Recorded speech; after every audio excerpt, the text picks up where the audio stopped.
Ladies and gentlemen, welcome to episode 77 of Apron Podcast with your boys, Carlos and Rasmus. Carlos, how you doing? I had to think about that. I was like, yeah, holy shit, it is 77, isn't it? I'm usually more on top. Like, you start questioning it, I see the questioning in your eyes. I'm usually the one like, yep. But I questioned it this time. Yeah, it's been a whirlwind week. in my notes, I still have 75. I usually write that down in my notes. The next one, I still have 75. I knew that was wrong. I knew it wasn't the last episode, but we did the bonus episode, so it kind of threw everything off. Yeah, 75. Yeah, I got you. So yeah, I was ready for it, and then me and you talked for a half an hour before recording, and then kind of put us where we are. So Disney World, man, so much fun to talk about. Yeah, so crazy stuff. As much as we try not to stick to WWE because we're so pro WWE. For those of you watching on YouTube, I don't even know what you're talking about. My AEW CM Punk shirt and Carlos's AEW shirt. We had to discuss this. I mean, we had to. We did a bonus to kind of throw the Royal Rumble predictions in, but what happened at the Royal Rumble has had a lot of people like in a tizzy. I don't even know how to. Tizzy's a good word. Tizzy's a good word. It's. I'm gonna try to fix my lamp. It is crazy that I see. Now I posted this on Twitter.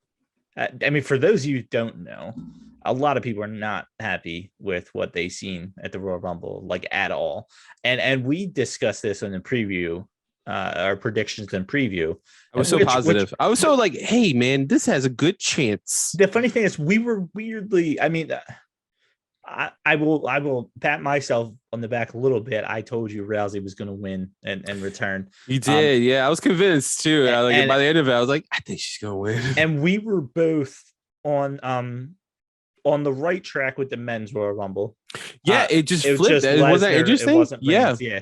So like, that's what's funny is what happened on the night. We were not that off of what we were thinking. Yeah. And I had told you because I don't. I really did to cut in real quick. I really did not think, and no offense to Bobby Lashley, I really do like him. I did not think he was going to come out with the WWE Championship in any way, shape, or form.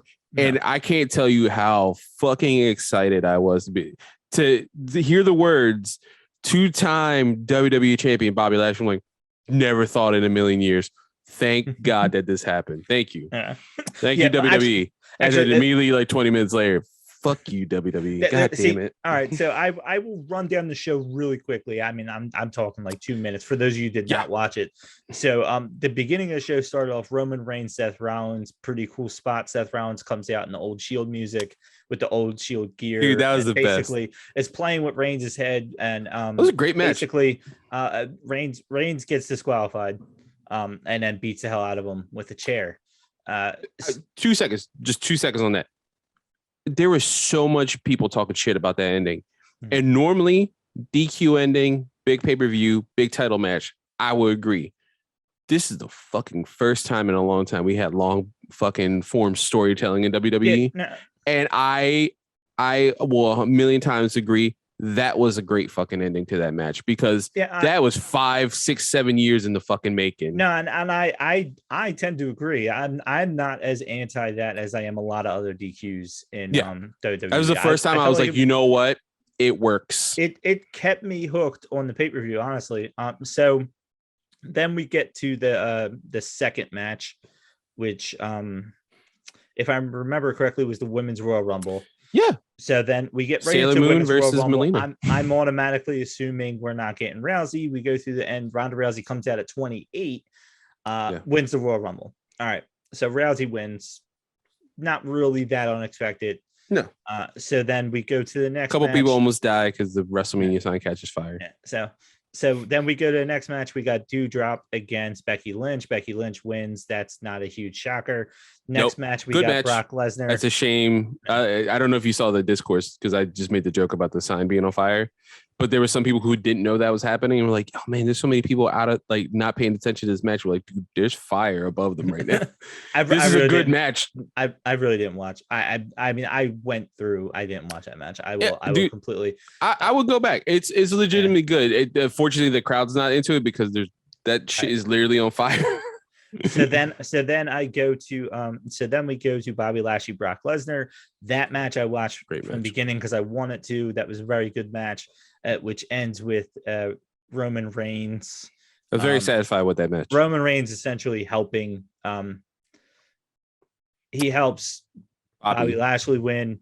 After the referee got literally murdered. So Paul Heyman leaves with Roman Reigns.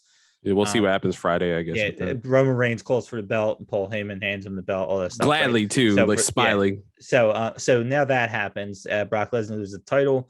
So now we had the mixed tag. Really didn't watch that match either. Let's skip through. This is the only match Tara watched and was excited for. So Edge and Beth Phoenix beats Miz and Maurice. So now we get to the men's Royal Rumble. Who comes out number 30? Brock Lesnar. Brock Lesnar comes out, wins it. So now we got Brock Lesnar, Ronda Rousey wins the Royal Rumbles, all this stuff. All right. So for those of you who did not see it, have not read anything about it, that's what happened. That's it. That's the rundown. Yeah. So that is literally. And that sign caught fire again, by the way. There's little things in there like Kofi Kingston messes his spot up. The first time ever. Yeah. Supposed to affect what happened later. He's supposed to catch on the side and his feet touch. And I felt like they could have went through that, but I understand it was caught. I feel like if they just said the refs didn't see it, that's a way around it. They've done things like that before. It made a really weird spot. But so all that happened, right? And a lot of people had issues with the show as a whole. Now, I told you this when we first previewed and did our predictions. Everything I just said about that show made me like it. It's why I watched. I watched because I assumed Roman was going to win the Royal Rumble. I watched because I assumed Ronda Rousey was going to win the Royal Rumble. I assumed there was going to be some type of Paul Heyman thing or Usos thing. Everything that happened, for the most part, I guessed was going to happen. That's why I watched. But I don't watch weekly. I don't care if they build stars because I went in there with the mindset that I want to see these people win so they can set huge matches at WrestleMania, so I can only watch those couple matches. That's where I'm at as a fan right now. I'm not a fan. I am a very, very common fair weather fan, right now for WWE. So to me, I didn't hate it. Didn't hate the show. There was a lot of weird timing issues with the Royal Rumble, which has come to light after the fact, but I didn't hate it. And a lot of people hated it.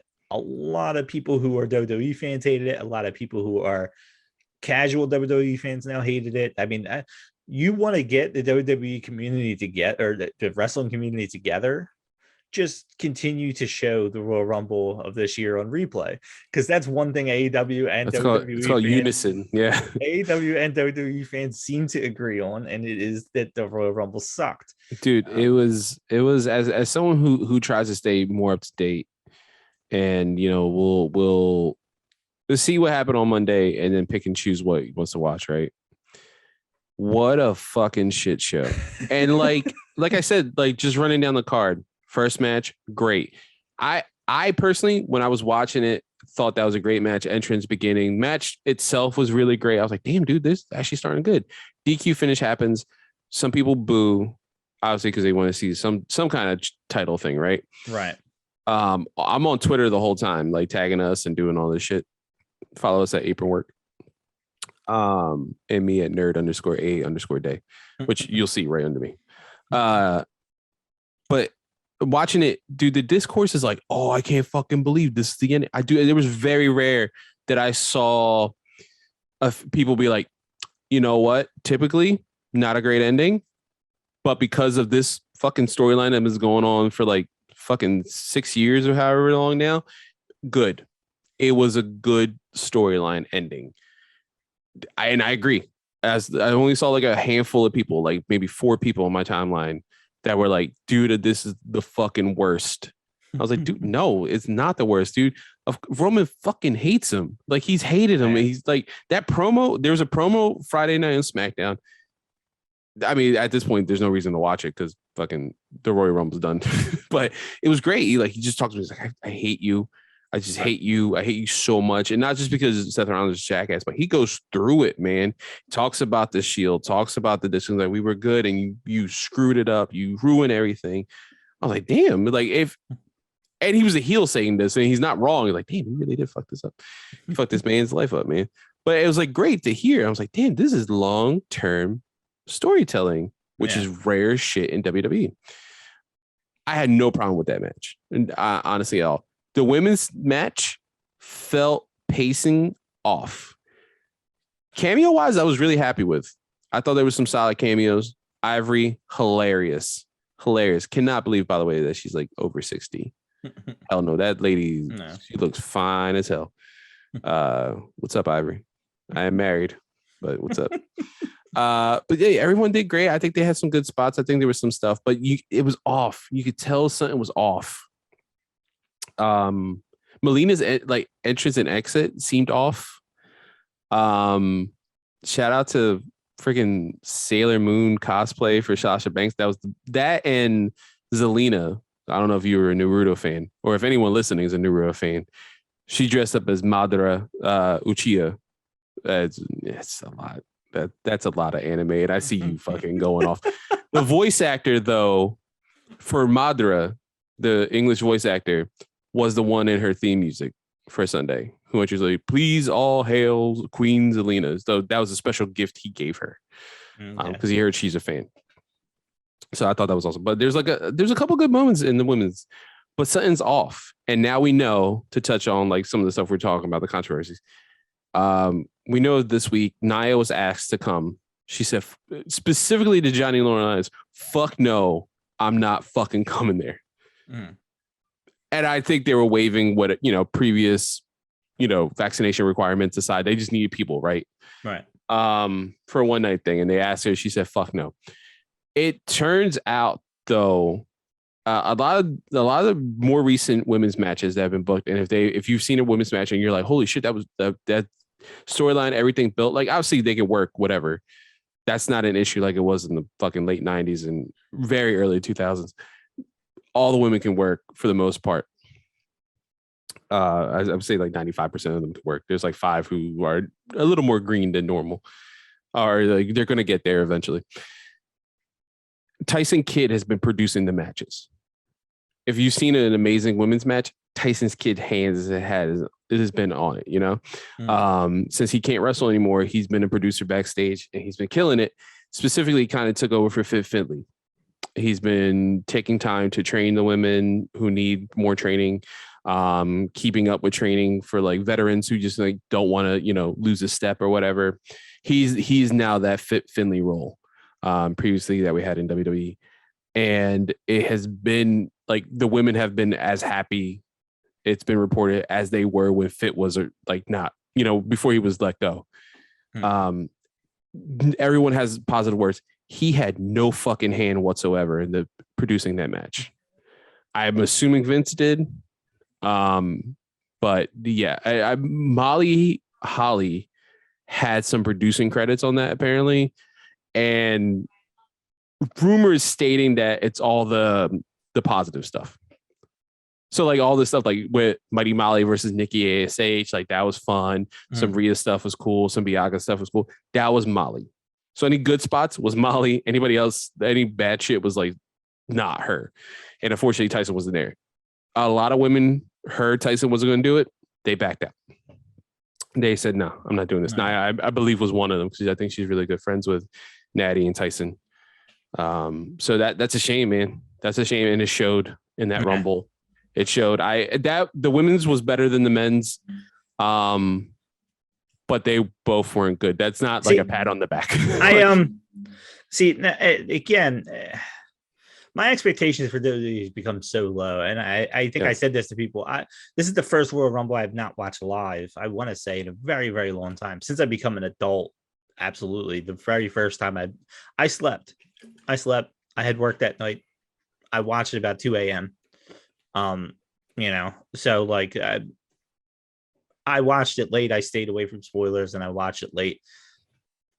When it comes to Royal Rumble matches, I guess I don't pay enough attention. I'm so worried about surprise entrance and all other stuff did. A lot of the other stuff is like, I just want a couple big funny spots, kind of, or pretty cool spots, and I'm good with the rest of it. Like the whole Shayna Baszler, Ronda Rousey. That was fun. Like that was a fun part of the match.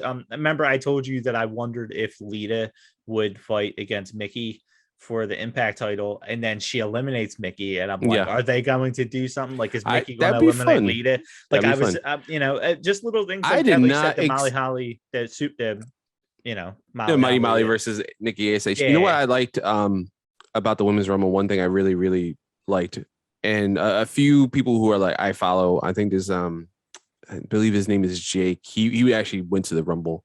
He's from Philly. He's like leader of the Bella Army. He's like their super fan. Like always dresses up as Nikki. I was like, who dated Cena? Nikki. He always dresses up as Nikki. Like he's this big hairy dude.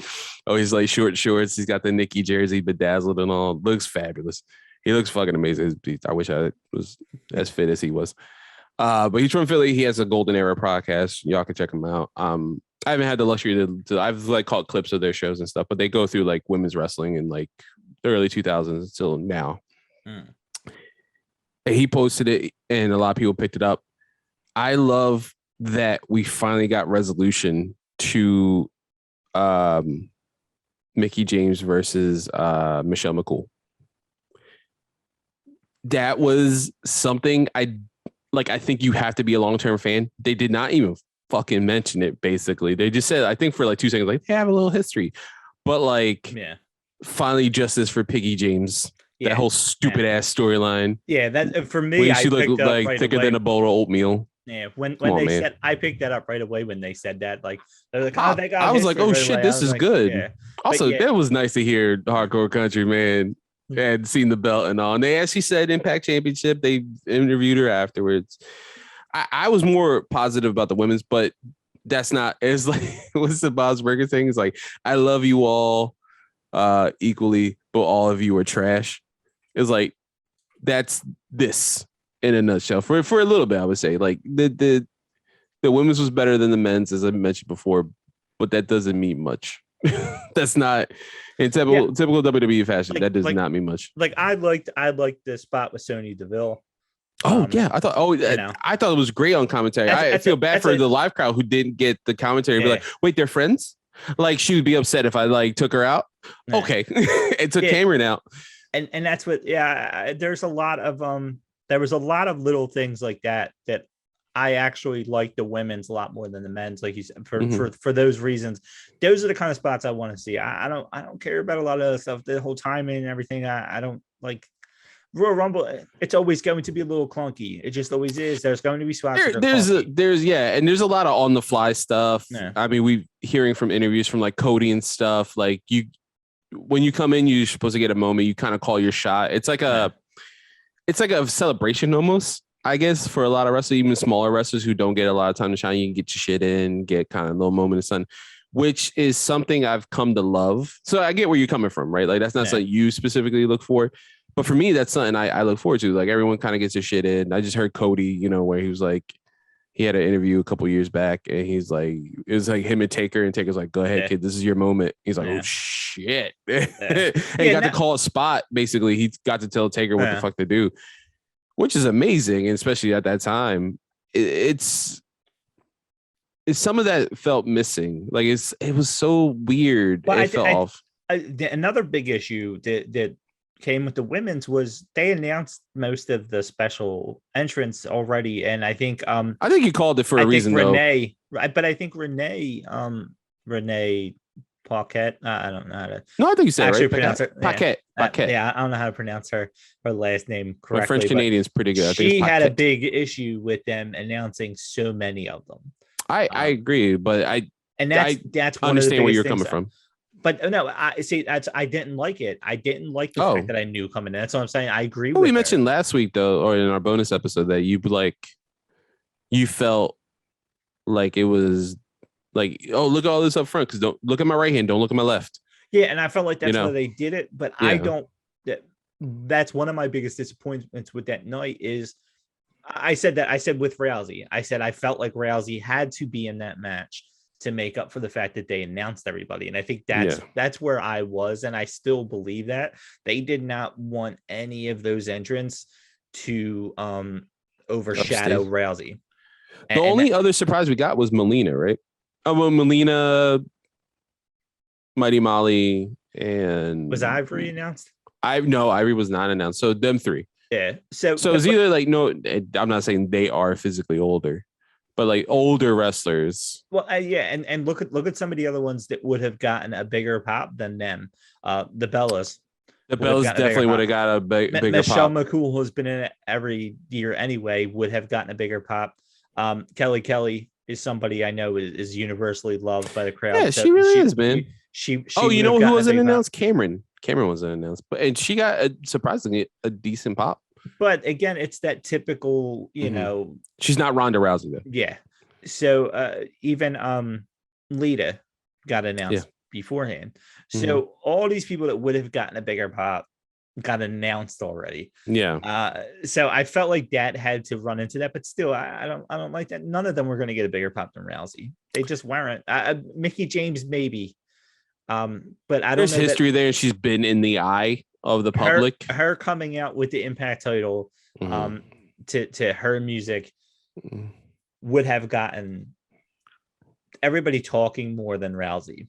So that one I can understand what they announced beforehand. The rest of them, I mean, Lita's been in, she was in the very first Women's Royal Rumble. Her coming out would have been a pop, but not as big of a pop as Rousey, who is not talked about for a while now. Sarah Logan was the other one. I was like, shit, I did not expect that. But that was more like an emotion. That was like the Edge Christian thing last year, like the surprise for Edge.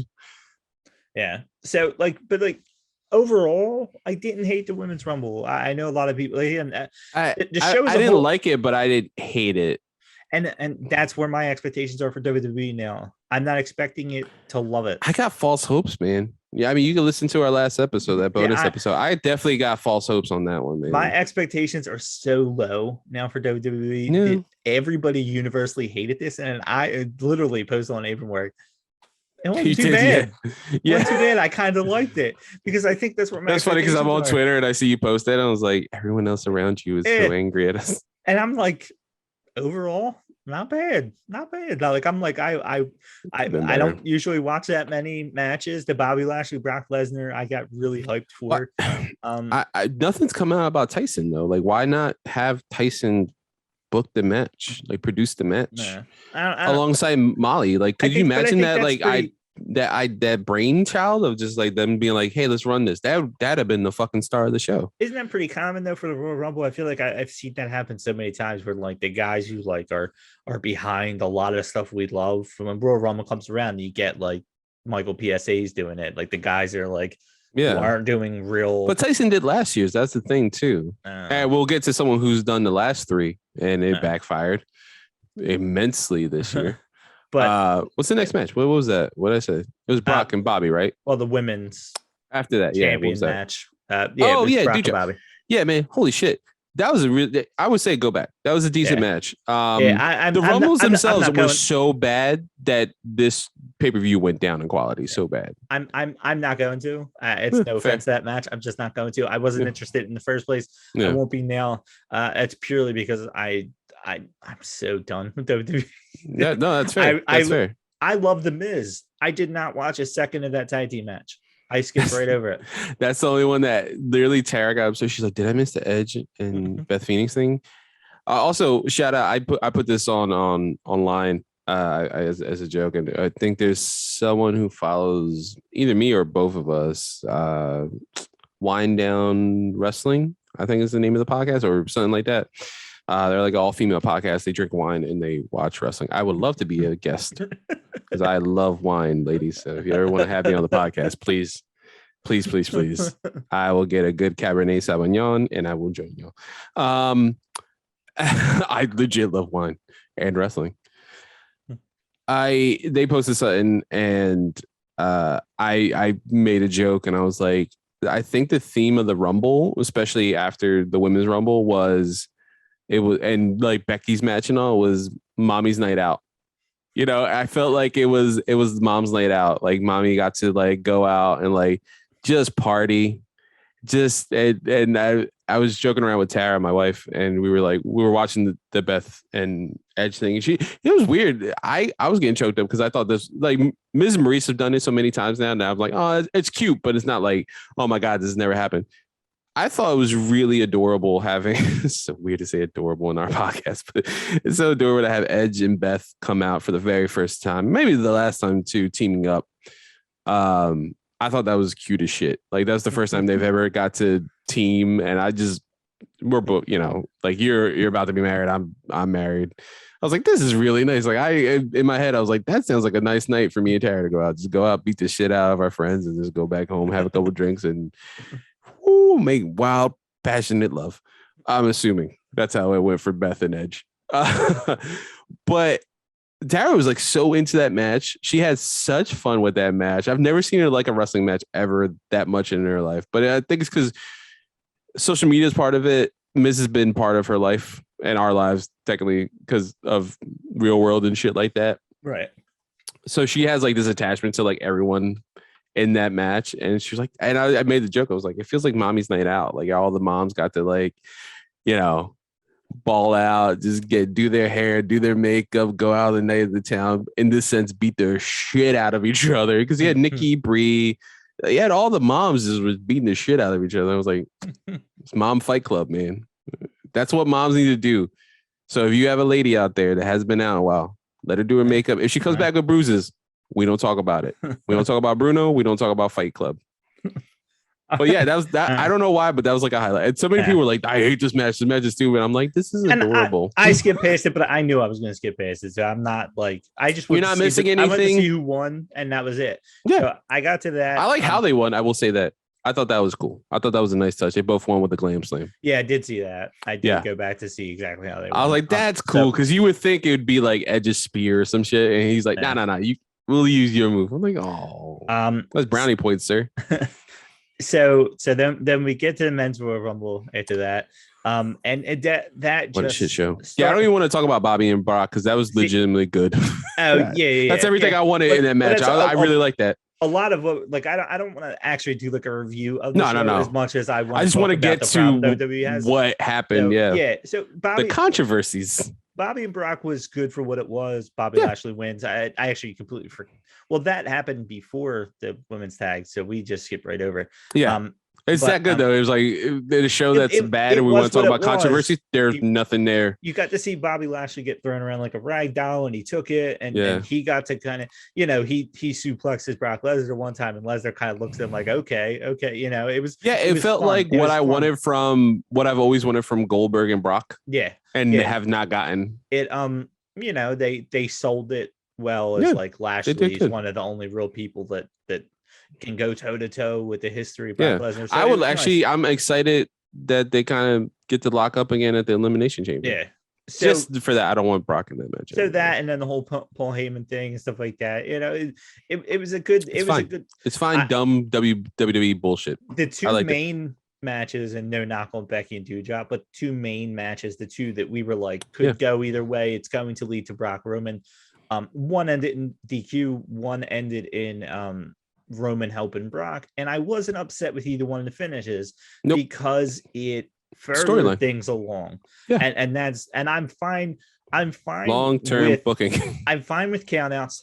I'm fine with DQs. I'm fine with all that stuff if it makes sense. And WWE has been known to have those finishes where it doesn't make sense. Yeah. Also, Brock's not champion again. Yay! It made sense in both of these. So now we get to the men's Royal Rumble. The worst Rumble in a very long time. Now, I told you I don't usually care about timing and stuff like that because I felt like the women's was like off by a millisecond.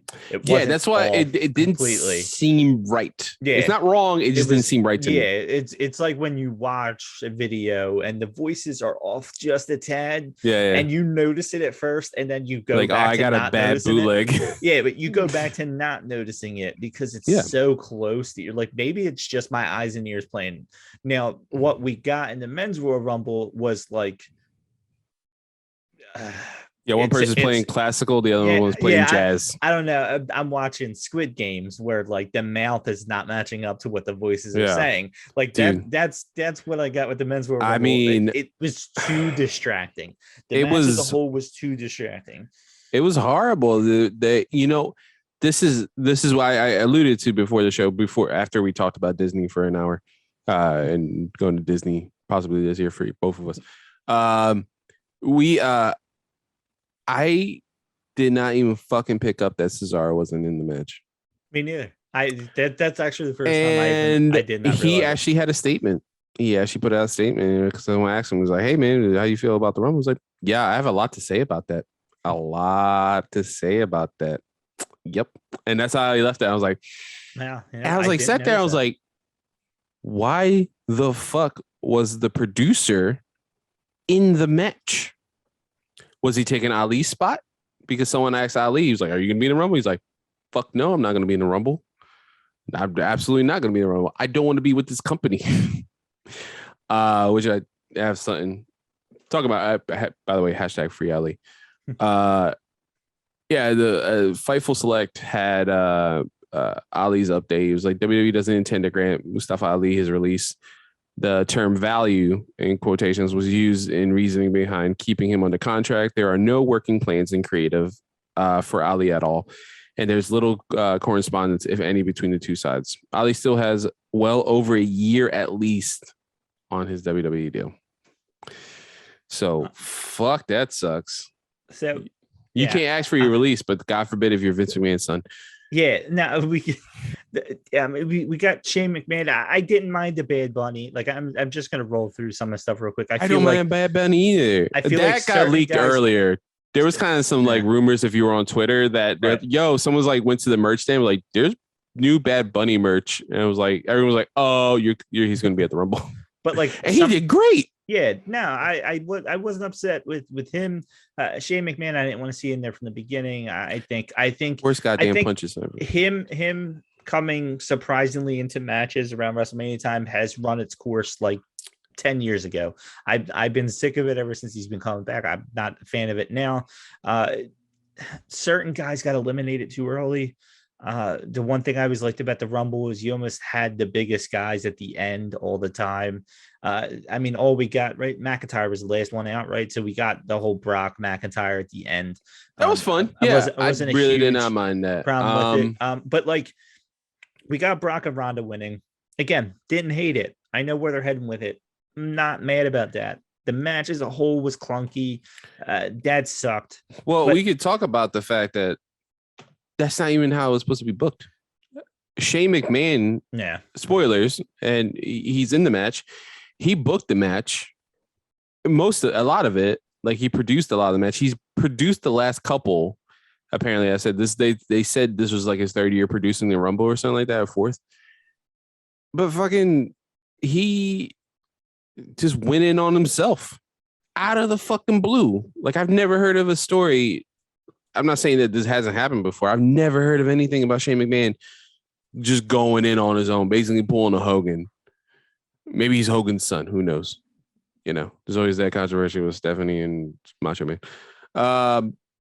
Dude, he went in on himself, dude, and it was ridiculous. Like, absolutely ridiculous. Like, so, shit, what do I have here? I have, so, here, so Fightful Select, again, so like Sean Ross Sapp's website. Provide more info on the all-time low locker room morale in WWE post-Rumble. So this is like directly from them. WWE's morale seems to be near a decade-long low, if not all-time low in the locker room. Since this past week's heavily criticized WWE Royal Rumble, Fightful has heard from a wealth of discouraged and disappointed WWE talent frustrated with the direction from the company, ranging from those who were rarely on television to constant main eventers, new names, and veterans. We heard decrease in morale within the locker room. The Royal Rumble was a major point of frustration. Issues with how the match was produced and the lack of most talent not being highlighted to maximize their presence was repeatedly noted. There was also issues with the moments not being created, the lack of capitalizing on a lot of angles that built the match itself. So basically talking about like how storylines are happen on Raw randomly. So like Otis and Riddle should have done something, shit like that. Longtime talent said that nothing matters outside of 4 people, in quotations, maybe, as the vibe that they get. Over half a dozen, I don't know what they mean by that. Half a dozen main roster talents pointing to issues with continuity, and nobody else being designed to do anything. Several talents have felt that they were without a voice and reduced to making pleas on social media. Another talent said in their time they've been there, they've never felt less heard, and attempts to speak to McMahon go ignored, met with haste, or sometimes seemingly spiteful go the other way based on their recommendations. We've also heard from several contradictory decisions over the course of the number of months that reverse course to something that the talent have already pitched and had been denied prior. One wrestler stated, if you see a complaint with merit and in good faith and about something that lacks sense, logic, or continuity, I almost guarantee we have complained too. It just never changes anything. In quotation. Several of the talent we spoke to the WWE eventually will sail. What the fuck does that mean? With one saying that the only way that they can possibly rationalize some decisions making. So yeah, man. Shane went in on himself and has caused like a ripple effect basically in WWE, man. He just shit the bed and pissed off goddamn nearly everyone. And it's funny to think about like some of the stories you hear. Like he kind of booked himself later in the Rumble to have all these high spots, work certain people, and like go over them a little bit. Like he worked Kevin Owens and was like, I don't know, like it seemed like he could go. Brock had to take him out. You know what I mean? Like it doesn't make fucking sense. No. And he was, how fucking terrible is it that Bad Bunny, a world-renowned musical artist, a highest like streams on Spotify, all this stuff, is like more liked in the WWE locker room. Mind you, he put the work in. I'm not saying this is like because he's a celebrity. Everyone loves him because he put the work in. He respects everything. I mean, fucking Rey Mysterio gave him his mask. Which I know if I was him and I did all this stuff and I have the respect for the business that I do, I'd be fucking in tears, bro. Like I'd be crying. Are you kidding me? That's such an ultimate sign of respect. He's more like than fucking Shane McMahon. What the fuck? Cesaro wasn't in the match. Ali can't get the fuck out of his contract. And he's got well over a year in his contract. And then, not mind you, it was so bad that Vince is like, yeah, we're done. To his own fucking son. I thought nepotism will get you so far. Apparently, there is a stop in WWE with nepotism. Yeah, I could go on for days about how useless it is to use Shane McMahon. The fact that they had him win the Best in the World tournament thing in Saudi Arabia was absolutely stupid. The only WrestleMania I got to go see Undertaker wrestle, and it was cool, except he was wrestling Shane McMahon in a Hell in a Cell, and it was like, come on, man. Like I don't want to watch this. You legit could put The Undertaker against Chad Gable, and I'd be like better with it. Like, I know Undertaker's going to win, but like, I'd rather see somebody who can wrestle and I know is not going to win than 90% of that roster would do the same thing Shane McMahon did by by jumping off the Hell in the Cell. So don't give me that bullshit that he's willing to be a stunt man. Well, so were the rest of the roster. If you told me that Mustafa Ali, hey, we'll give you Undertaker at WrestleMania, you just got to jump off a cell, he would probably do it 3 times in that match. Yeah. He's there every fucking week, so why not, right? Don't feed me that bullshit that Shane McMahon's the only one that will do it. He's not. It doesn't look more impressive that an old, out of shape man would do it. It's not impressive anymore. We've seen it too much. It's like, okay, we know he can do it. I don't care if he does it again. It's not the whole end to end him jumping where he barely reaches and the thing he stole from fucking Rob Van Dam. Yeah. And he never once really fully reached it. It was impressive because he's not a real athlete and he's coming close. But the dude bounces off the ring. That's why they have to put a trash can there, because he can't actually reach if there's no trash can or table or anything there.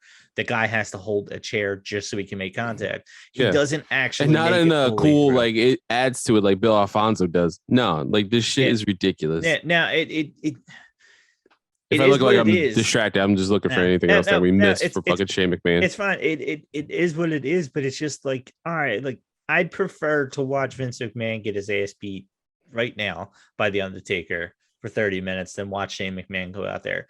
I just would.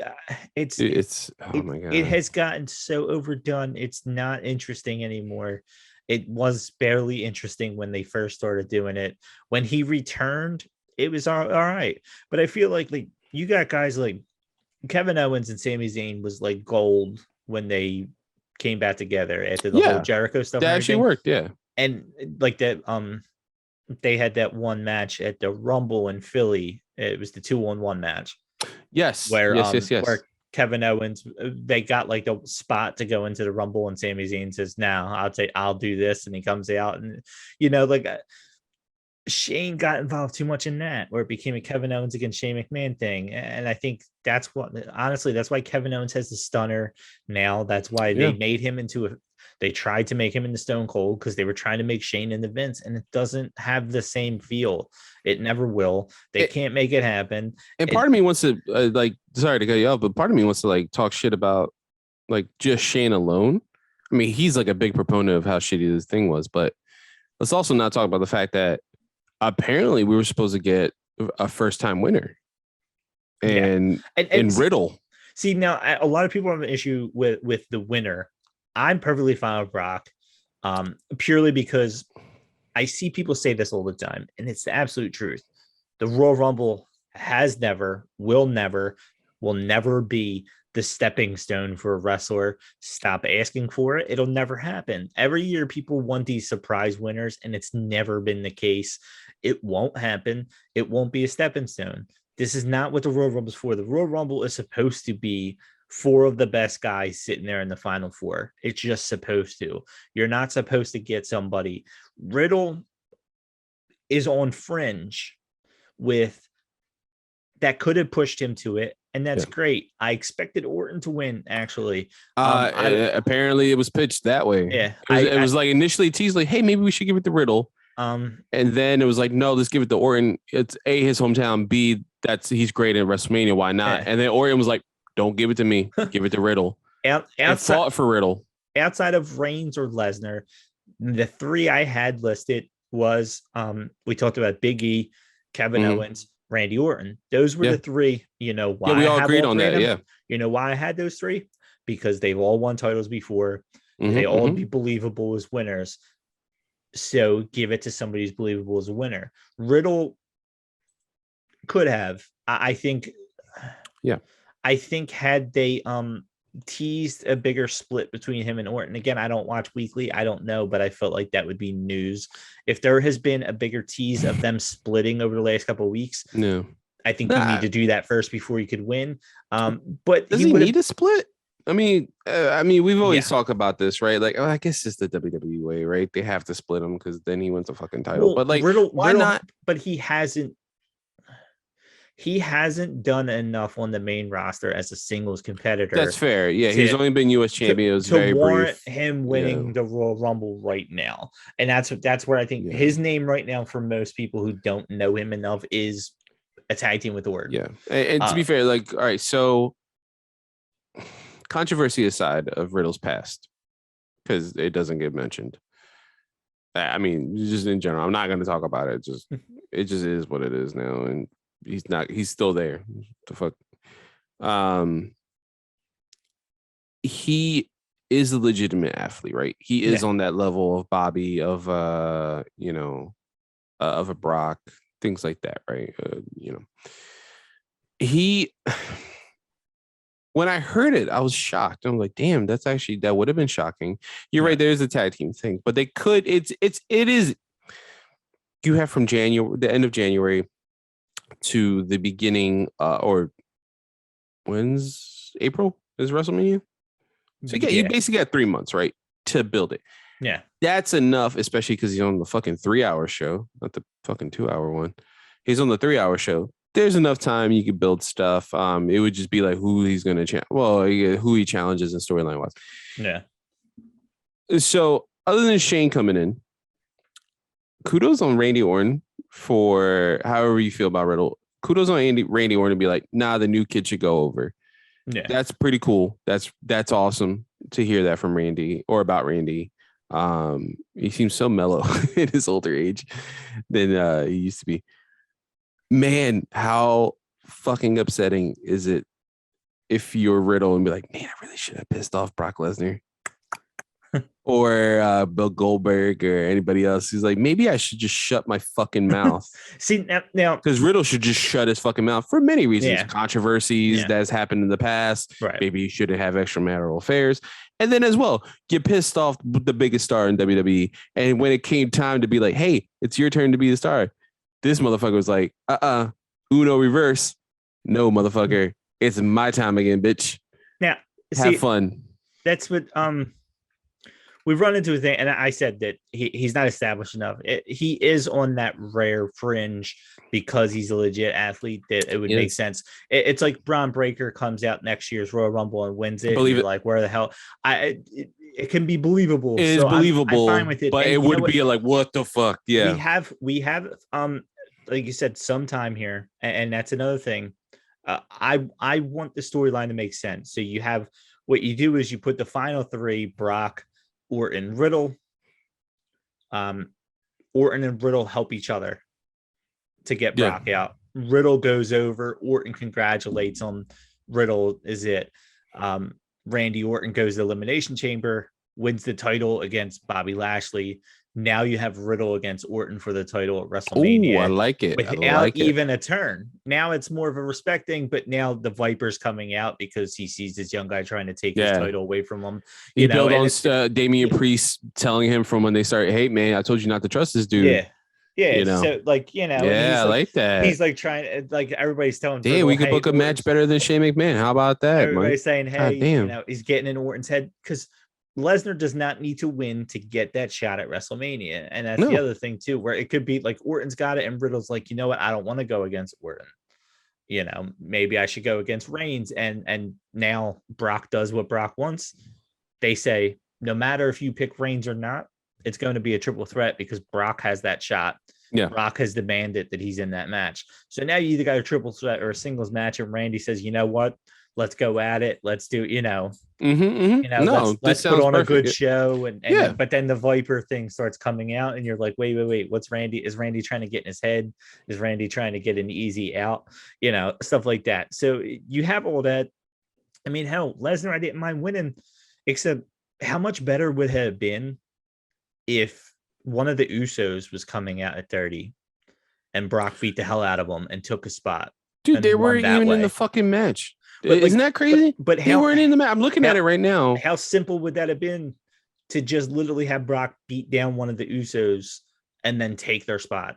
Yeah, that we predicted that, right? Or no, what we predicted was because we thought it was going to go the other way. We thought Reigns was going to take one of their because spots. Seth was supposed to win at day one now, right? So we thought it was going to be separate. I assumed and we predicted was Jimmy or Jay be like, "Hey, Uso, take my number." Yeah, or he was just gonna be like, give me that number kind of thing, or something like that. But you could have done it with Brock. Brock could have beat the hell out of him. Was in it for 21 seconds. But Brock could have beat the hell out of one of them and took in their spot. No. What are they going to tell him? No, Brock, you can't go in. I mean, we've seen that with Becky. Yeah. So what's her name? Lana got beat up, and she took Lana's spot. But that would have been very easy to do, and also with the whole Brock surprise at 30, that's why we got Ronda Rousey at 28, which seemed weird too in the women's match because they didn't want to have Rousey and Brock both come out at 30. And that was a little like, oh, okay. Because I think Shayna Baszler came out 30 in the women's. Yes. So she did. And you always expect like who's going to be surprised at 30. So when like Lesnar came, I was like, oh no, they could have let them. I guess the thing was not that it was a surprise entrant, more that they didn't want number 30 to win both matches, and I'm sure that had something to do with it too. but yeah, I felt like there was so much more that could have been done with it, and a lot of people's biggest issue, and this is where the putting over future talent comes in at. They don't need to win to be put over at the Rumble, but who really in those two Rumble matches outside of Bad Bunny like went over other than the winners? Did you feel better about Big E after the men's Rumble? No, you feel better about Owens after the men's Rumble? I will say only because of how low he's been lately. Felt better about AJ. Okay. I felt like his stock rose a little bit again because he was in it for a decent amount of time. And he was kind of he was running the show for a bit. But who else? Who else in the men's match? I didn't make me feel better about McIntyre. It didn't make me feel better about anybody in that match. I felt worse about a lot of guys or indifferent. It did not spotlight anybody in the men's and the women's. No offense to the women's, but the women's was so filled with not even part-timers, surprise entrants, that like, if I were to guess, you got 15 roster women out of the 30.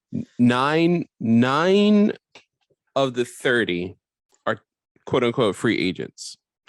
I mind you, like Sonya Deville counts as a free agent because she's an authority figure.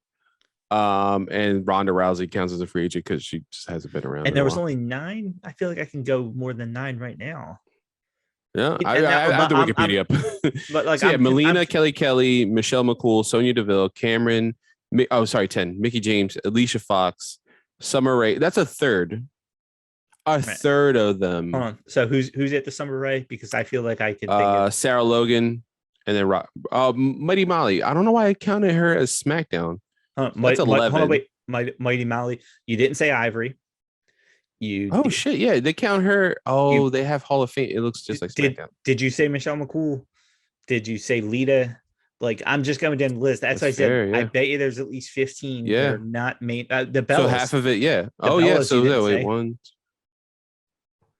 5, 6, 7, 8, 9, 15. Yeah, as I said, 15. Legitimately so 15. I'm just going free agent. I did not count anything, but it felt like about half of that match was women who are going to be back shortly. Rousey, depending on what they do with her and Lita, they could be on either side of that. But now, you're talking about surprises or women who are never going to be seen on their television again until the next Royal Rumble. It's hard to put anybody over in that setting. It really is. I will say for the women's, similar to AJ, not that they got like a stellar performance. But I will say it was cool to see Bianca go 47 minutes. She was the Iron Man of the match. But you had spots in that match where Nikki ASH, that whole thing, good spot. Oh yeah, there was better spots. You had Rhea Ripley. I didn't feel like was hurt by anything that happened in that match. No. Shayna Baszler seemed like a bigger deal than what she seemed like there for a while. Yeah. It was cool to see them finally team up. But that is, and weirdly enough, that is what the women's Rumbles, and this is where the whole Tyson Kidd not being there, that's what the women's Rumbles I felt like has not done as well as the men's in the past. They had less active wrestlers, and I still felt better about women who did not win that match by what they did in the Rumble match than I did by any of the men in the men's. And the men's other than Bad Bunny and Shane, was there any other like surprise?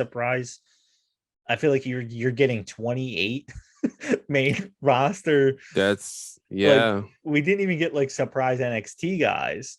No, I'm pretty sure we have 28 main roster men, and we did not feel great about anybody coming out of the really. Yeah, there's only 2 celebrities, so Johnny Knoxville and Bad Bunny. Oh, Johnny Knoxville. Okay, so now we're 27.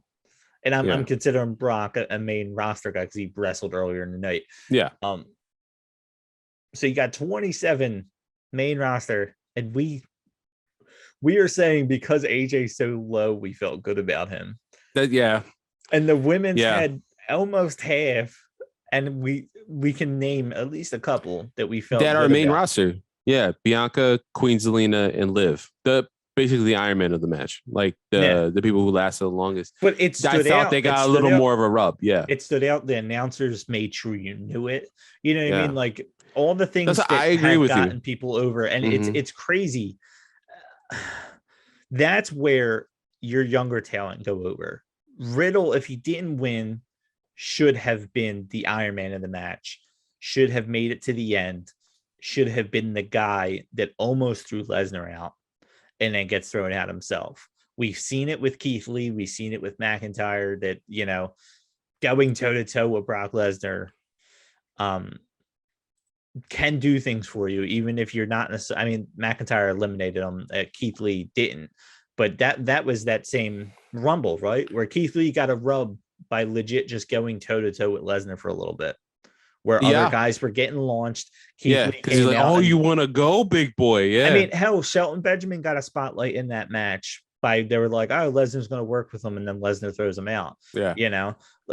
This is the interesting thing. So if you're looking at, I don't know why it's not timing correctly, but there's 5 women, right?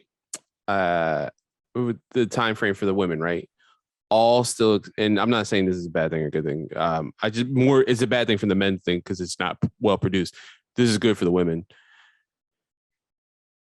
They all beat AJ's time, and he's technically the Iron Man of the men's match. And it felt that way. Bianca's there 47 minutes and 30 seconds. Liv is there 37:20. Natalia is 36:17. Zelina, it was on here, but yeah, she was like up there for like 17 minutes or something like that. Charlotte was 31. Rhea's 30, and then AJ's 29 minutes and 6 seconds. And then Austin Theory is less than 7. That's like he's like 7 minutes less. So that's the top 2. That's the top 2.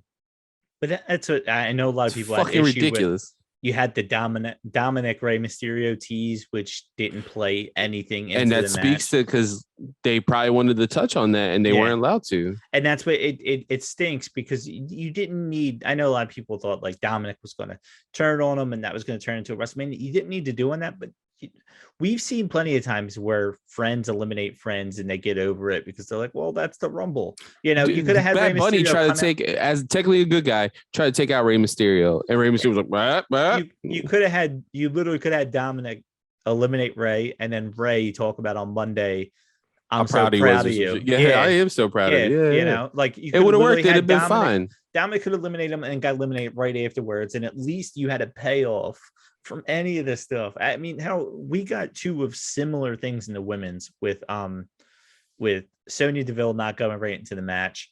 And then you had I don't know why her name is like escaping me right now. Corey Graves girl. Carmella. I don't know why I could not think of her name. She's struggling on that one. She came out and wouldn't go in the match, and then Rhea Ripley came out and was like, no, and came in and threw her right in. But they did similar things in that match, and I wasn't like, oh God, they did this again.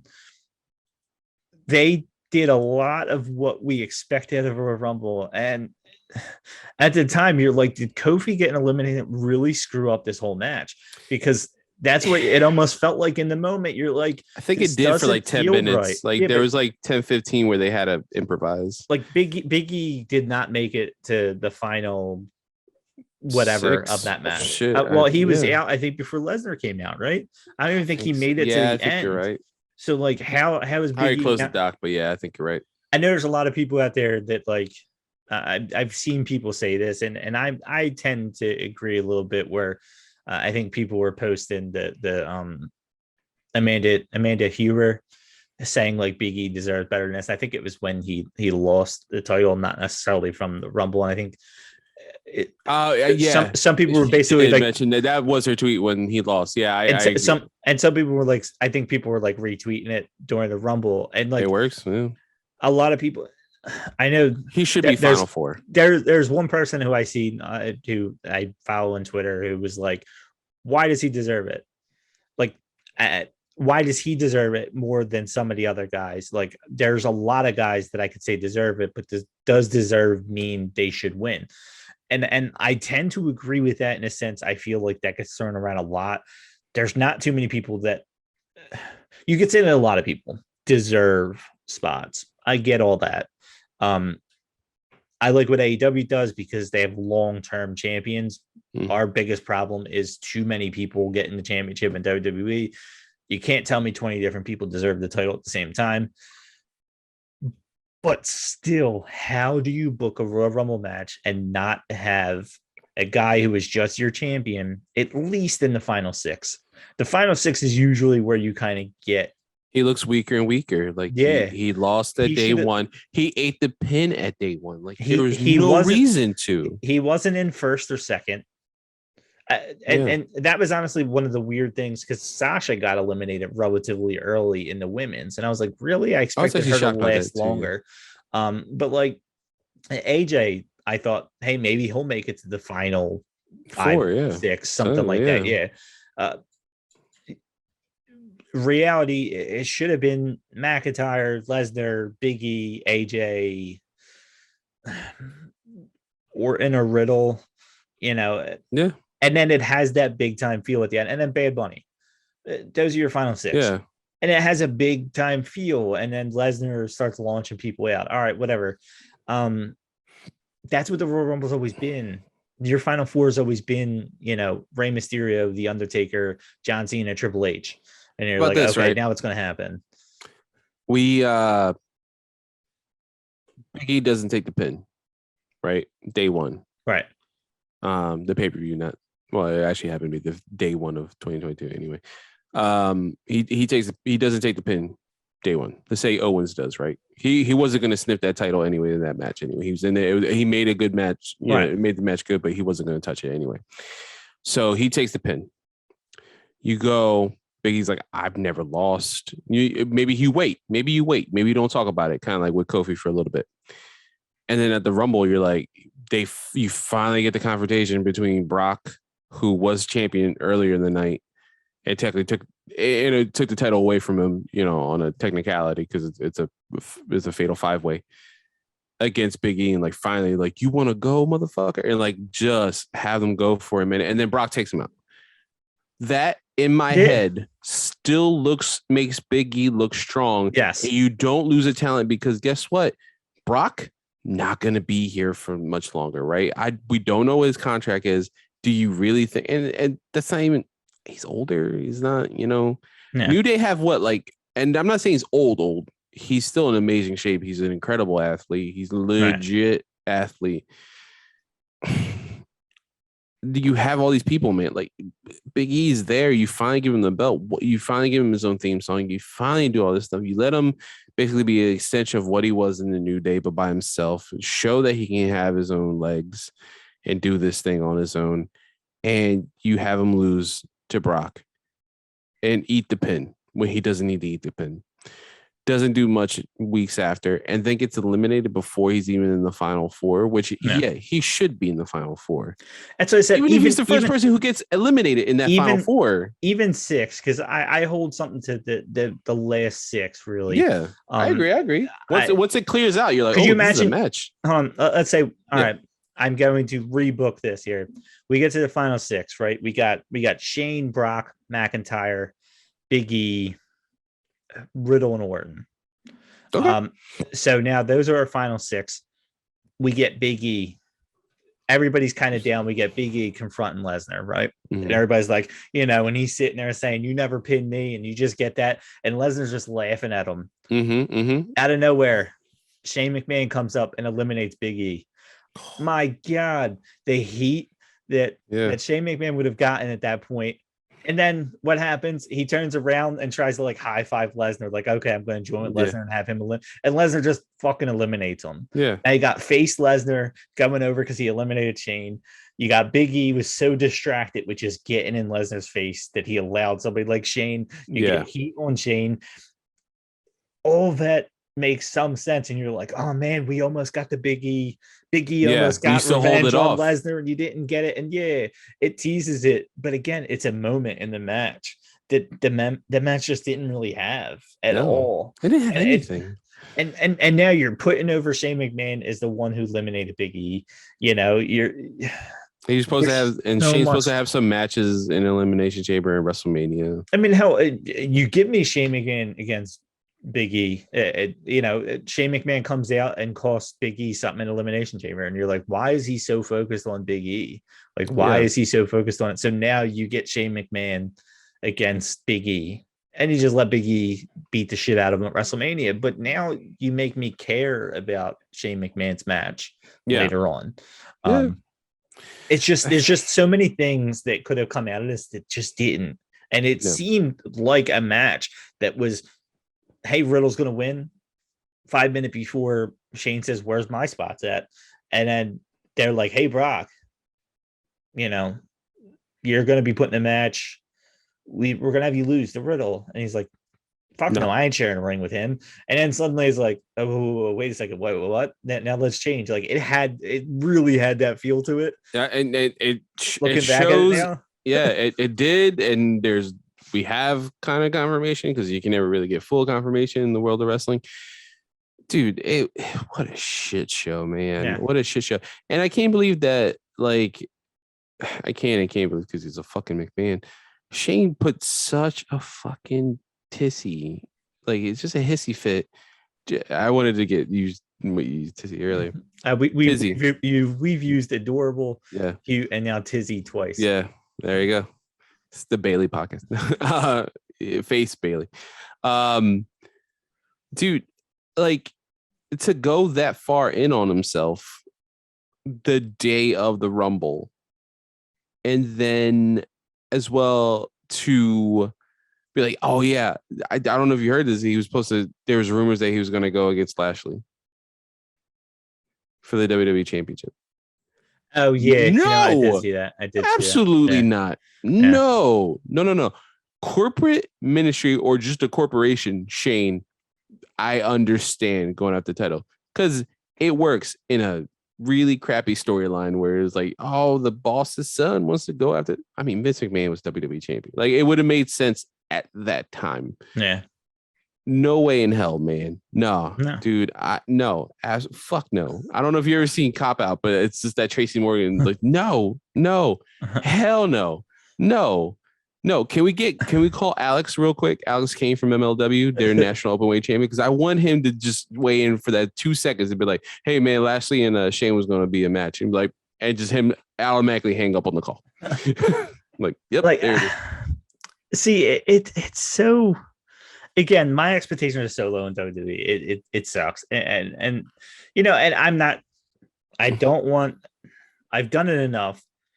I was not a fan that MJF and CM Punk, we got one Dynamite where they had to go to commercial break twice for the first time, them wrestling one-on-one. I was not a fan of stuff like that. AEW does not do everything wonderful. Don't sit here and be listening. You just hate WWE. You love everything AEW does. They do wrong. But I can tell you this much. Yeah, Brandy Rose segment. Nothing. We got nothing. Apparently my phone thinks I said, okay, Google. So apparently, we got nothing out of that. Yeah. Really nothing out of that. Brock Lesnar runs this fucking company, and everybody knows it. If he wants reigns at WrestleMania, he could take it. He doesn't need the Royal Rumble to get that. He just doesn't. I'm very afraid that he's going to win the Elimination Chamber. We're going to get a title for title match anyway, and really none of this even mattered. But then why have that's the worry, right? Of putting him in that match, because anytime he's in a title match, you're like, he's just gonna win. We haven't. WWE is somehow becoming worse on building talent. Like, worse. It's becoming worse. And I'm fine with Lesnar and Rousey winning it. It makes a big feel for WrestleMania. I feel like, as a part-time watcher, as a no-time watcher, as somebody who only watches those two, it puts some interest, because I just want to watch the big names wrestle. I don't care about some up-and-comer. But I'll be honest with you, I don't care what their age is. Like, why? There's too much talent on that roster to feel this way. And for everybody who says that WWE guys go to AEW and get lost in the shuffle, what the fuck were they doing in WWE? Because All these guys are lost in the shuffle. Every single one of them are. There's not a single guy who stands out above the pack outside of, I can name 4 people right now, and you probably can too. There's 4 people that stand out over everybody else, and everybody else is literally replaceable. Yeah. Yeah, I dude, who's the, hold on, who's the 4? Who's the 4? There are 4 people right now who are in the company currently right now. I was reading that and I kind of agreed. Someone who in that Facebook group who screenshot the Fightful thing. Roman, Brock, Becky, Charlotte. And I would say Ronda, possibly Ronda over Charlotte. Yeah. But there's probably 5, but I feel like Charlotte. Actually, to be fair, Charlotte's been pissing them off. Yeah, I feel like, but those 4 stand out in a way that none of the rest of them do, and there's enough that should. There is enough on the roster that should stand out the way they do. And you're talking about 2 part-timers. 2 part-timers stand out above the rest. In AEW, there is a pecking order of who stands out and who's not. But like everybody who's pissed off that Adam Cole hasn't had the title yet, and he went from NXT to, guess what? On Friday, he's about to fight Evil Uno and call out Hangman because he just said, I'll let everybody know what my plans are afterwards. He's ranked number 1. They've been slow building it. Yeah. That's the whole point, because you're probably not going to get him winning the title until Kenny Omega's ready to come back, because it's probably going to be his first big feud with the championship. I'm going to guess that Adam Cole is the one who does dethrone Hangman when this is all said and done. He's probably their next champion.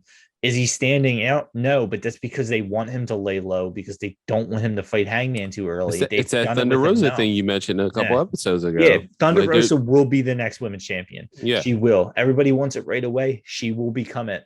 They got to let all the other people, because they want Britt Baker to hold his title X amount of days. When she finally gets that chance, she will beat her, just like Cole will beat Hangman, and those will be their next 2 champions. And people have to, and probably you'll end up getting Cole like beating them, and then the whole thing with Britt Baker not being the champion anymore, and they'll probably literally win and lose the titles in the same night. But like, that's all there. I have not come out of this thinking Adam Cole is lost in the shuffle. I think it's purposely lost in the shuffle, if that makes sense. They want to hide him there. Hey, you know what? Just going back to like last night's Dynamite, like thinking about that just for a quick second, I was not that upset that like Pac wasn't in the title picture. I still think they need a trios title. Yeah, the company needs a trios title. I think they're a company that's poised to do it correctly. Yeah, and use it right. But looking at that, I'm fine with Pac not being champion, and he is in currently a pretty high ranking mid storyline, not mid, like he's not like a mid card wrestler. I just think that the heightened thing, like they, Penta was just a tag team champion, so he's coming off of that, and having him and that going against the House of Black, like I think that's a pretty important, because not everything could be huge, right? Right. But not necessarily everything has to be like, when you say mid card, doesn't have to be bad, right? Everyone's like, oh, the US title is a mid card title, or this, like, if you treat it properly, they're the title you want to watch. Yeah. I like the TNT championship title. Yeah. I like how Cody's poised that title, being 2-time champion, and how he's talked about that title. I really feel his words are true. Like, it's not a mid card title. It is the title to him, and I feel like it's conveyed pretty correctly with that. We'll see what Sammy's reign is, as does that count as 2-time? Yeah, he's also 2-time champion, right? Yeah. So, as I'm talking to my water bottle, like I don't think it's bad to have something like that when you do it properly. When you're fucking WWE, and your quote unquote mid titles, the US and Intercontinental, aren't fucking used properly, it's fucking frustrating, man. Yeah. Like, you should look at Damian Priest, like, maybe one day he'll be world champion, but you know what, man? He's killing it on the US championship. Dude, when Cena had that belt, talk all the shit you want, and it was just a notch on his belt, whatever. That was some of the most exciting weeks to watch. if anything, even if I missed, I was like, dude, I'm just watching this one segment because I want to see who's going to wrestle, what he's doing. It was defended every week. You talked about the U.S. title every week. You had a high-ranking wrestler using the belt properly and making it being like, it's not really about me being champion. It's about the championship and what fun we can have with it. Right. I was like, the weekly championship should be a thing still. See, now here is here's where I think a lot of people get this wrong about WWE. They say WWE has been screwed over too often, that they don't want one guy to be bigger than anybody, so they make them interchangeable. And to a point, that's true. But what that really does is when John Cena is your U.S. champion, it makes the U.S. championship seem more important than the world title, because the handful of guys that are bigger than the title are the only guys that are bigger than the title. And that's their biggest problem. It's not that everybody's interchangeable. It's that them all being interchangeable makes Roman Reigns seem way bigger than everybody else. Brock Lesnar seem way bigger than everybody else. It makes Becky Lynch seem way bigger than anybody else. It makes Charlotte seem way bigger than everybody else because they stand out above them.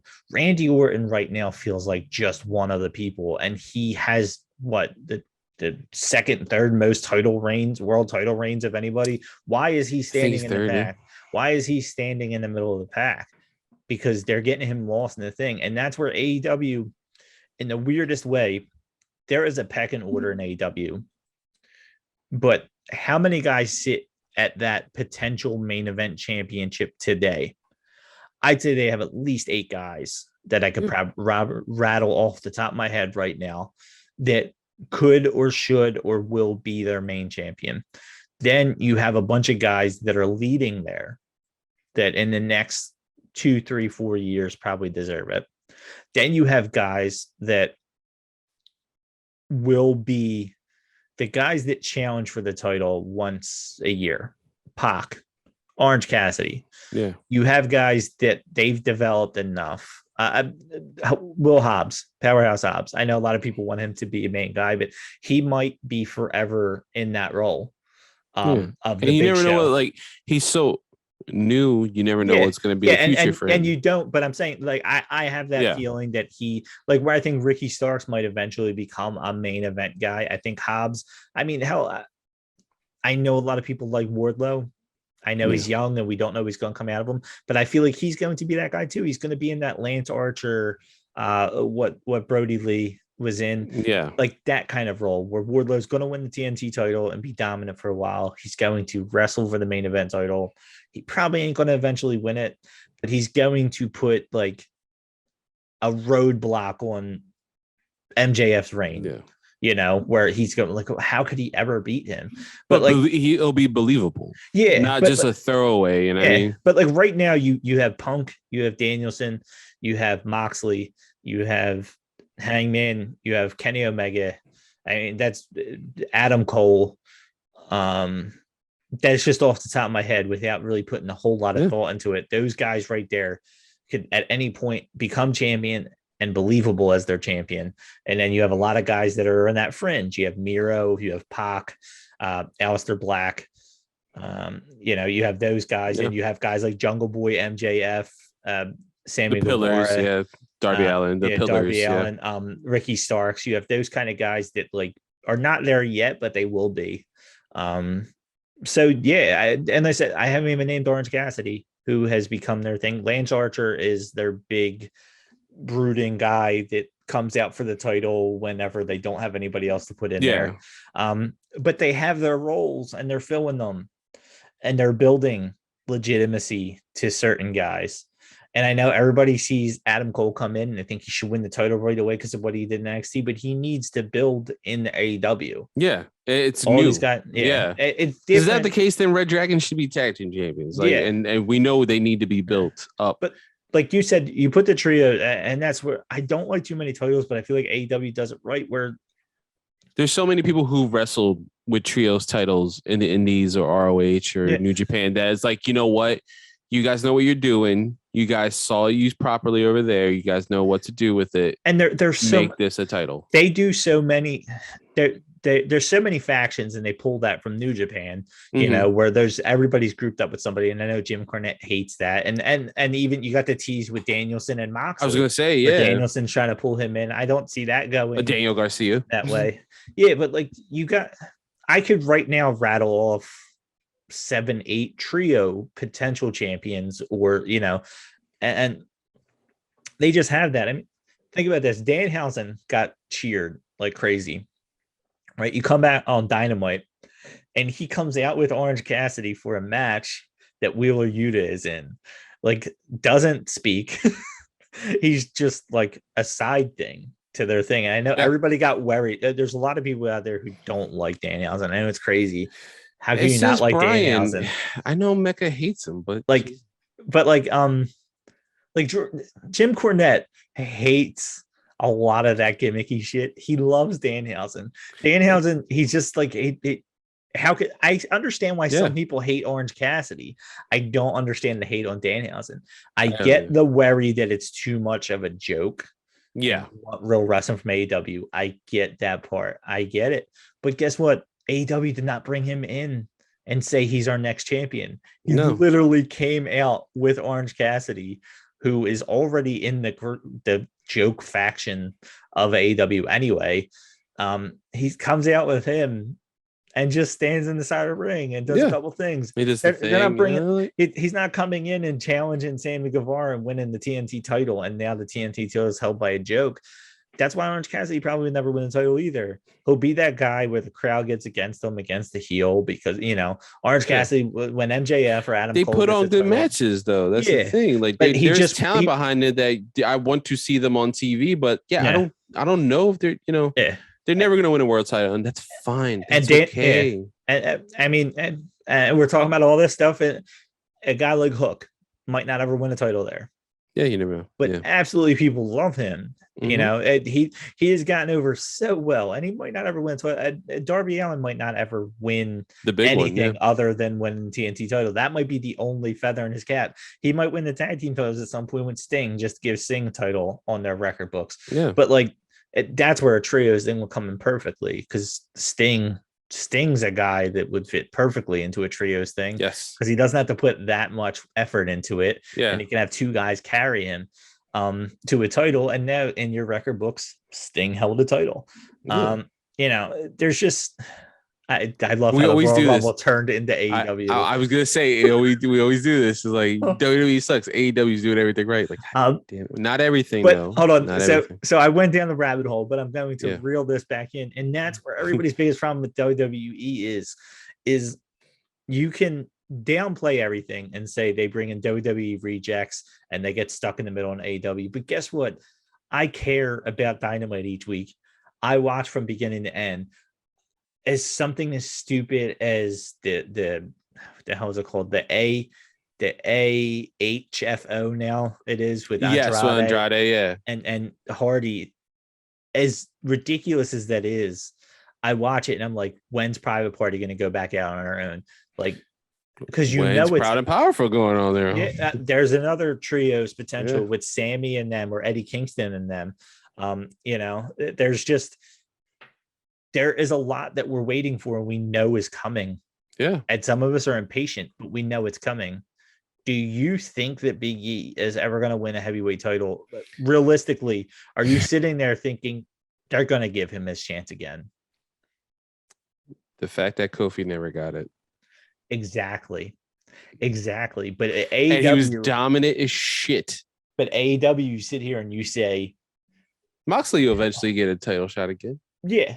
Even if he doesn't win it again, he's going to be back in the main title picture again. Like you watch Jericho might get a title shot again. No matter who you're a fan Hangman's of, definitely going to get a title shot again.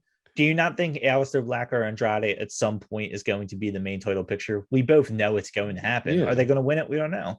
But they're eventually going to be. Miro has been off of TV for how long? He's going to come back. All these things about them not getting TV time and stuff, they love it. I don't care what anybody says. The reason why they wanted an off season with WWE, these guys don't want to be on TV every week. Yeah. They They don't want want to to kill take themselves breaks. either. Yeah. They are giving them breaks. Miro's not sitting at home right now, upset that he hasn't been on TV. He's probably loving life right now, taking a break. If you ask him, it'll probably, like his promos, be making love to his wife. But as I'm saying, like, these guys are happy to have time off. Yeah. It's not like he's home not being paid because he's not on TV. No. Like, they are more than happy to take all this time off. And I know we hate it because we want to see them. Yeah. And that's why you get a guy like Punk who seems shoved down our throats. He knows, first of all, he hasn't wrestled in 7 years. He wants to be there. Yeah. Why are you complaining about a guy Danielson who wants to be there every week as well? Yeah, like those guys they love, dude. They're like, they just love wrestling. Yeah. Time is up. And look at, I mean, not to go too much because we're wrapping it up, but like, when Danielson came out and was talking about like we should run this, we could run this place, his whole Magneto speech, which was really well done, really convincing as well. He mentioned Daniel Garcia. Shout out, by the way, 2022 Bola champion, Daniel Garcia. That kid is like has a rocket strapped to him, and I'm saying by 2025 he's going to be world champion. I'm gonna say it now. Yeah. If it happens before, hell yeah. But like the fact that there's all these older big time wrestlers looking at him and being like, "You're the one, kid. You're the guy." And we're telling you early, little by little, with natural storytelling, knowing that there's already 4 pillars of a new generation in AEW, and there's another generation after that. And then you could probably count Daniel Garcia in that next like pillar section after these 4 like become the main guys, like for good. I would assume you put Daniel Garcia, and he's then the next big guy, right? The TNT champion, the workhorse champion, the guy who's putting all these crazy matches, and then eventually, when they're the main guys, the main champion. Like he's the guy, it's time. It's just time and waiting. It's gonna happen. And he's one of those guys. I think I've said this to you before that when it comes to pillars, I think Jungle Boy and MJF are the only 2 that are legitimate going to be main event fixtures for them. And it's no knock on Sammy, and it's no knock on Darby Allin. I don't see them being main event fixtures. I see them maybe in the Pac role, where they'll become your 1A guys. Where they're almost there, but they ain't really there. They're main eventers, but when Randy's going for the US title, or he's in the instance with when he was tag team champion and it was actually used properly, you're like, oh no, this is good. You're still a main roster guy and you're champion. And like I love Ricky Starks, but I don't know if Starks is going to get there. I think Garcia will get there. I agree with you. I think Garcia is going to be a guy that surpasses all of them and becomes like a main fixture in their thing. I mean, he's so goddamn young and he's got it. And like that's another thing. And I hate this whole AEW doesn't develop stars. WWE fans got to feel better about it. They don't develop stars. They take pre-existing stars from other wrestling. That's what WWE does. CM Punk was a known thing before WWE. Did they make him bigger? Yeah. But guess what AEW is doing? Most people never heard of Daniel Garcia before he was there. Most people never heard of MJF before he was there. Don't say he was pre this before he got there. They brought him just upset like that WWE does. Moxley and Jericho and Miro and all this stuff. And by the way, not in a bad way, they have a shelf life. Yeah. They have a shelf life, and not and they're also Kevin don't want to kill themselves. Yeah. Not everybody's Kevin Owens. Kevin Owens knows that he only has a couple big contracts left in his career, and he'd rather take the money to support his family. Yeah. And that's fine. Not everybody feels that same way. Yeah. And it's been shown that not everybody feels that same way. I don't know what AEW is paying compared to WWE. I'm not going to speculate on it. I think a lot of numbers are false on what comes out. Yeah. But I think it's more opportunity. Yeah, not everybody do their craft. Kevin Owens is solid in his spot in WWE, where he is. And if he's fine with that, then that's fine. Yeah, who that's are we to? He also knows in 3-4 years, if AEW is still around, they'll probably gladly take him. And he might not become a main champion there, but who knows? Maybe in 3-4 years you get him They're his fucking best friends. Of course, you they'll get take him. Kevin Steen and El Generico as a tag team champion down the line. Yeah, which is 100% main event yeah. guy. And that's all fine. That's all fine and dandy. He did what was good for him, but a lot of these guys are not doing it. Adam Cole did not go to AEW because he thought he couldn't hack it as a main champion in WWE. He went to AEW. 1, his friends are there. 2, his girlfriend's there. 3, the opportunity for him to be the main guy in AEW is there. Yeah, where it's more not attainable. WWE. You're never going to be bigger than Brock Lesnar. You're never going to be bigger than Roman Reigns. Yeah. Bobby Lashley never will be. Big E never will be. Drew McIntyre never will be. Kevin Owens never will be. Finn Balor, Shinsuke Nakamura. You can run down the list. Damian Priest. Braun Breaker is the only person on that roster that can even be thought of as being on those guys' level. How sad is that? That is. We're not sitting here saying Daniel Garcia is the only person that can be on Kenny Omega's level. Like, we're not sitting there saying that. No. Think about how stupid that sounds from an organization that we're sitting here saying the only guy that can ever be on Brock Lesnar's level is in developmental. It's insane. It's insane. And I know we went on an AEW rant there a little bit, but as far as the Royal Rumble goes, it's a shirt. As far as the Royal Rumble goes, I think the result, not the pay-per-view itself, the result, to quote, I guess, Triple H, who's best for business. Ronda winning, Brock Lesnar winning. They're the most recognizable names. Title. Yeah, Becky still holding on the title. I mean, I don't know which way Ronda's going. I've seen rumors on both sides. Yeah, and the funny thing is, you don't think about it. There is history with both women. Yeah. I kept saying Ronda and Becky, not even thinking there's Ronda and Charlotte. That that can legitimately be a main event. match that's Survivor Series match. That was good. Who's to say we don't get another triple threat where Becky and Charlotte both put their titles up on the line? Just to wrestle Ronda. Like, they are almost like, no.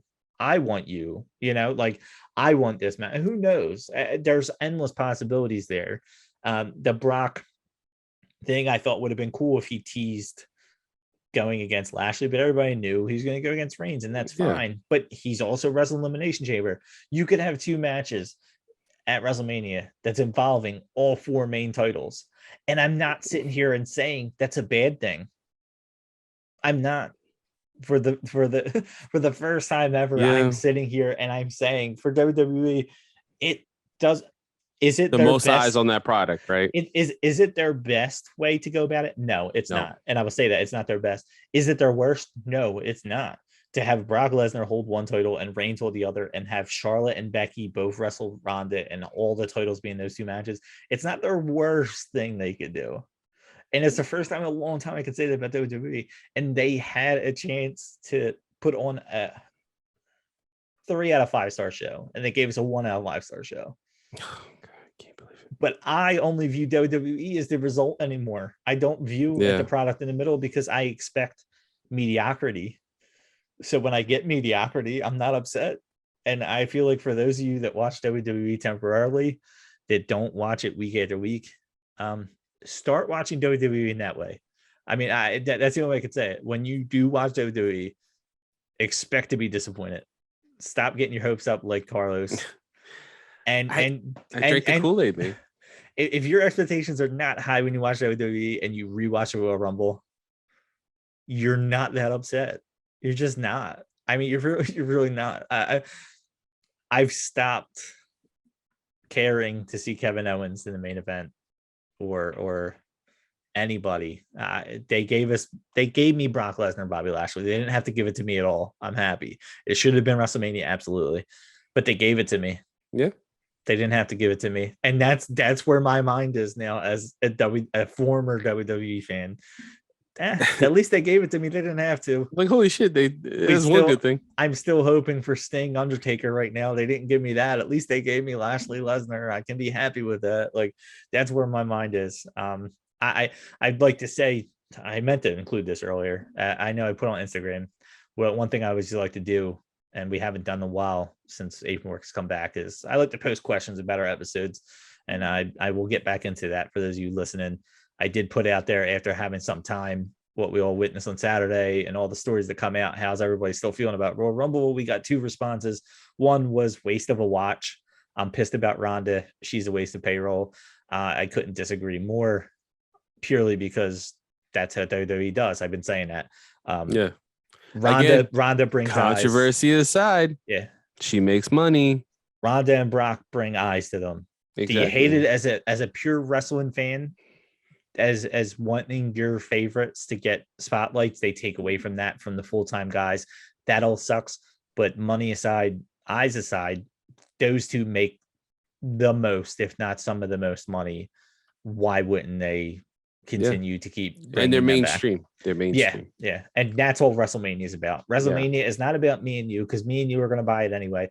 It's about the people who don't really know them. Or it might not watch and be like, oh, Brock Lesnar and Ronda Rousey. Yeah, sure. 2 former UFC champions. Hell yeah. I heard of them. Is Ric Flair in a match? You know what I mean? Like, that's what. Why is his dick out? So then I also got another response. It says, I like them. I take them for what they are.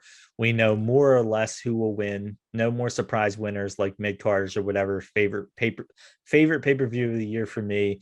The one I make sure to watch live. That's where I'm at. The Royal Rumble is the one I got to watch all the time. I don't know that there's ever really been surprise winners on mid cards. I think that's a misconception. I don't know if I seen Sean Ross or I seen somebody post something. They were like, everybody's like conception that mid carders or this was the Royal Rumble was the jump. Really, there's very few examples of that over the years of Royal Rumble. There just is. It's just maybe Ray after Eddie passed. And like, can you really call that like kind of big? But yeah, as I mean, like he was that 1A guy. Yeah, I think there's a couple examples people would put out there, and I'd like okay, but like it's so few and far between that it doesn't happen very often. I mean, Alberto winning it, I think, was kind of a surprise, but he was a main guy at the time. He was poised as a bit like this is the guy. Like we are paying attention to this guy. Yeah, it's so few and far between. It does not happen nearly that often, which is why Roman Reigns gets booed in Philly when he wins, because we want to see somebody else, but we want to see our main event guy, not the main event guy. They're giving Daniel us. Bryan. Yeah. But Royal Rumble's never been that.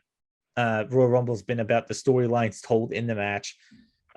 Giving young guys a spotlight where you wouldn't normally get Braun Breaker against Brock Lesnar until they finally show up at Royal Rumble. You know, that's where Keith Lee got over in that match. Yeah. You wouldn't normally get those experiences, and now you get it in the Rumble. That's what the Royal Rumble is supposed to do, and that's where they fell absolutely short in the men's this year. Like that, like I said, they have 12 more full-time guys than women, and somehow so many women got spotlighted on the main roster and like none on the main roster for the men's. It's so crazy to think. There was continued storylines in the women's. There was new storylines. All of it was avoided. All of it. And again, I'm blaming Kofi. Let's not talk about the backstage. Kofi missing that jump. The one time, though. Threw off How crazy is that? He threw off every storyline in the match. Vince McMahon was back just running around like a chicken with his head cut off. Shane McMahon was supposed to win the Rumble up until that happened. He said, we got to get Brock. We got to get Brock. Brock. Kofi fucked the whole match up. Get Brock. Get him off the jet. Get him back. By the way, how you know what's fucked up? Just to end the show on this, just imagine, like, again, Kofi's been around forever, human highlight reel, always do amazing spots in the Rumble, has literally never botched a spot. Former WWE champion. I bet you the fact that his 2 feet hit, literally Mr. McMahon was like, fucking never.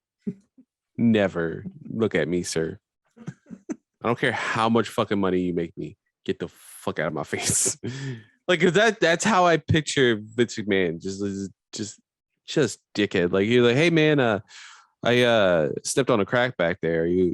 all right, you're fired. What? It's like when that happened, and it was clear as day, both his feet touched. Yeah, it was clear as new day. I'm sorry, it was a bad joke. Yeah. When it happened, and Kevin Owens is saying he's eliminated because Kevin Owens like, I have to play this, but clearly they seen it. Thank God, both of them. By the way, thank God that both of them were like, both Kofi and Kevin were like, "Fuck, well, there's nothing we can do about this." But like, could you? I mean, we've seen so many replays on WWE where things showed the complete opposite. If the ref was like, I didn't see it, I didn't see his feet touch, it happened too fast, I didn't see it, and Kevin Owens is like, what are you talking about? Now you got a storyline out of this where Kevin Owens talks about how he actually eliminated. You let Kofi eliminate Kevin Owens, and Kevin Owens can say, I was never eliminated from the Rumble. Yep. Kofi and guess Kingston what? They have eliminated. A long-term storyline. Yeah. Built out of a mistake. Yeah. You legit could just say they already have heat on each other from previous time. See it. You can legit have Kevin Owens come out, pull the ref and say, what are you doing? And the ref say, I didn't see his feet touch. And then Kevin Owens just starts going berserk. And now you keep all your other spots. And who cares how many replays we show? Because we're not saying his feet didn't touch. We're saying the ref didn't see his feet touch. Hey, how about this? You team him back up with Sammy because conspiracy theory stuff. Yeah. And have them go against the New Day. Exactly. There you go. Done. Wow, Jesus Christ, we're better at this than them. We just build storylines that have both main titles in two different matches. We have Shane McMahon getting the hell beat out of him by Big E. We have Xavier Woods and Kofi against Sammy and Kevin Owens. I mean, the possibilities are endless. And in mind, somehow the same titles getting defended twice because Riddle is wrestling Randy Orton for one of those titles. So the craziness of all that. And honestly, they should have Ronda just wrestle twice at WrestleMania once again. She's like, I'm going after both belts. Like, that's not how this works. I'm going after both belts. Like, you want me here still? Like, just like Brock Lesnar. Like, I'm going after both. I'm going after both. And like, all right, Ronda. Yeah. Thank you, Ronda, for making this money. Bye. Yeah, so there you go. See, all the positive of what could be. Yep. Yeah. So yeah, on that note, since I knew this was going to go a little long, the AEW thing put us from like 120 to 140, and for those AEW fans out there, you're welcome. For those who think that we only love AEW, well, there's a reason for it. Yeah. Also, we're getting better at the timing. Yeah. It's under 2 hours, so you're welcome for that. So, on that note, we'll see when we see it.